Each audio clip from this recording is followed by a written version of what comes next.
Alors bonjour à tous, pour ce nouvel épisode, je suis en compagnie de Sophie Tellier. Sophie, bonjour.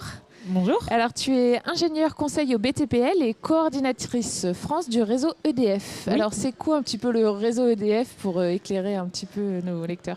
Donc le réseau EDF, c'est European Dairy Farmers. C'est un réseau d'éleveurs laitiers européens où notamment on va comparer les coûts de production sur la même méthode partout en Europe avec européens à peu près et une bonne cinquantaine d'éleveurs d'exploitation françaises au sein de ce réseau. Alors vous faites chaque année des visites de ferme justement dans différents pays en Europe et en juin dernier c'était en Suède. Tout à fait. Alors ça ressemble à quoi un peu l'agriculture en Suède? Déjà ça représente une grosse part du pays ou pas? Donc finalement l'agriculture en Suède c'est finalement une petite partie du pays parce qu'on a une surface agricole des terres arables en Suède qui sont moins de 20% de la surface du pays. On a beaucoup de forêts et de lacs.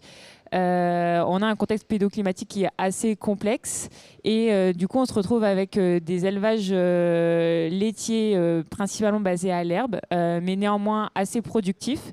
Les élevages que l'on a pu rencontrer, on est autour de 10 000 litres de lait par vache en conventionnel comme en bio. Comme en bio, parce que le bio est une part importante du paysage laitier du pays. Et avec des troupeaux de 100 vaches en moyenne. Donc des troupeaux plutôt productifs, donc des rations plutôt ensilage d'herbe. Des rations basées en silage d'herbe, corrigées avec de la céréale, souvent autoproduite sur les exploitations, avec des mélanges de céréales, de blé, d'orge, triticale, etc. Et aussi une part de correction azotée.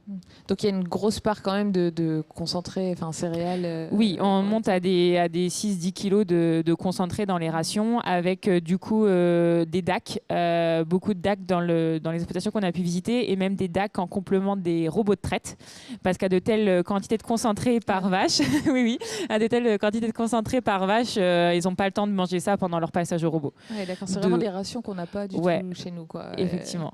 Et donc, est-ce qu'il n'y a pas de problème d'acidose ou des choses comme ça De ce qu'on a pu voir, ça a l'air de bien aller. Il faut aussi savoir que la Suède, c'est un pays dont on vante souvent les mérites du côté du bien-être animal.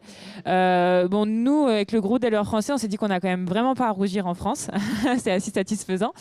Mais ils ont aussi une politique de soins vétérinaires assez stricte. Les éleveurs n'ont pas du tout le droit de faire d'antibiotiques, de traitement antibiotique sur les vaches. Ils doivent absolument passer par le vétérinaire. Donc on a très peu d'antibiotiques utilisés dans les fermes, et c'est principalement pour le traitement des mammites. En boiterie, etc., on n'intervient jamais, il ne peut jamais y avoir de traitement antibiotique. Et c'est vrai que nous, de ce qu'on a vu, alors oui, il y a quand même des fois, on a pu voir des vaches peut-être moins en forme que d'autres, mais globalement, c'est des systèmes qui tournent bien, et de toute façon, avec des tels niveaux de production, il n'y a pas de souci. En termes de ressources, du coup, si c'est des élevages basés sur l'herbe, il y a beaucoup de pâturage. Et derrière, est-ce qu'il y a, tout à l'heure, tu parlais du bio. Est-ce que le bio représente une grosse part de l'élevage du pays ? Donc oui, le bio est vraiment développé dans le pays. Par contre, il est aussi en difficulté actuellement. Et on a d'ailleurs pu voir des exploitations qui repassaient en conventionnel. Au niveau du pâturage, le pâturage est obligatoire dans toutes les exploitations laitières, en bio comme en conventionnel. Alors ça dépend de où on se trouve dans le pays, parce que c'est un pays qui est très étalé du nord sur un axe nord-sud. Et donc quand on est plutôt dans le nord du pays, on va être autour de 100-110 jours de pâturage obligatoire par an.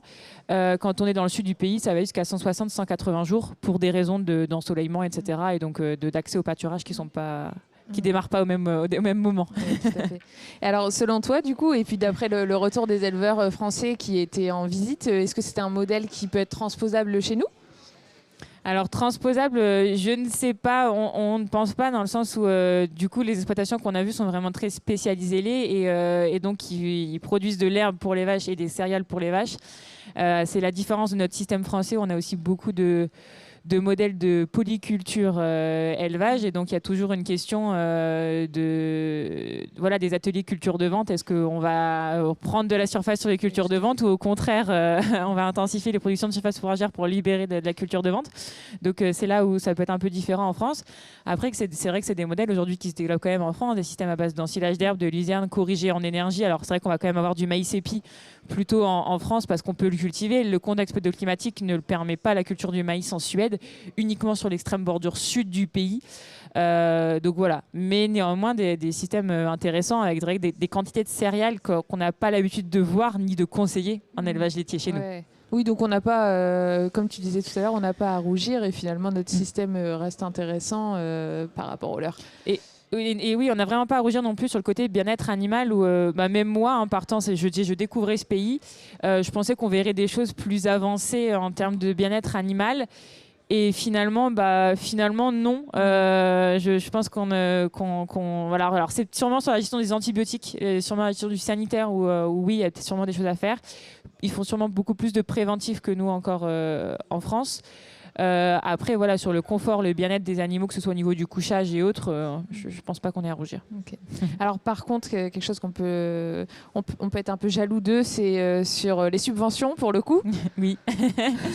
Oui, la Suède n'est pas autosuffisante au niveau de sa production agricole et on a vraiment une politique suédoise qui vise à encourager la production agricole locale. Et donc, effectivement, un niveau d'aide qui est de près du triple pour les exploitations conventionnelles par rapport à une exploitation conventionnelle française. Alors c'est vrai que nous, dans le réseau EDF, on parle en euros par kilo de lait corrigé par les taux.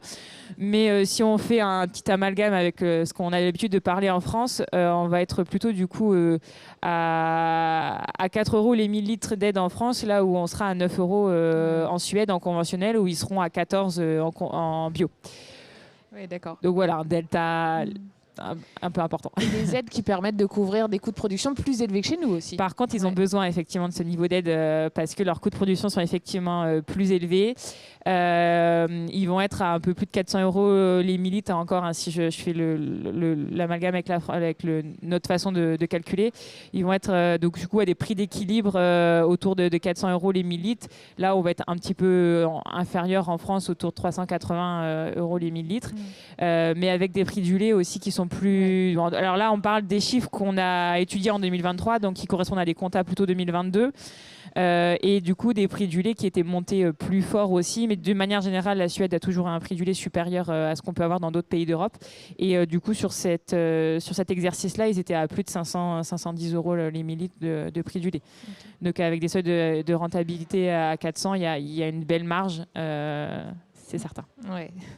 Et plus globalement, du coup, vous visitez chaque année un pays différent dans tous les pays que vous avez visités depuis quelques années. Est-ce qu'il y a des enseignements de tirer de chez nos voisins? Parce que finalement, il y en a qui ne sont pas si loin que ça. Est-ce qu'il y a des idées à aller chercher à droite à gauche? Alors, il y a toujours des idées à aller chercher. Alors, c'est vrai qu'on a rarement un système, enfin, on n'a jamais un système qu'on peut transposer tel quel chez nous.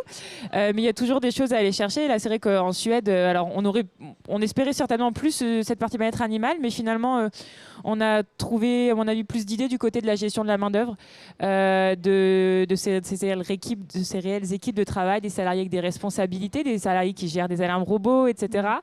Et dans le management de ces ressources humaines, la gestion des protocoles, des tâches, etc.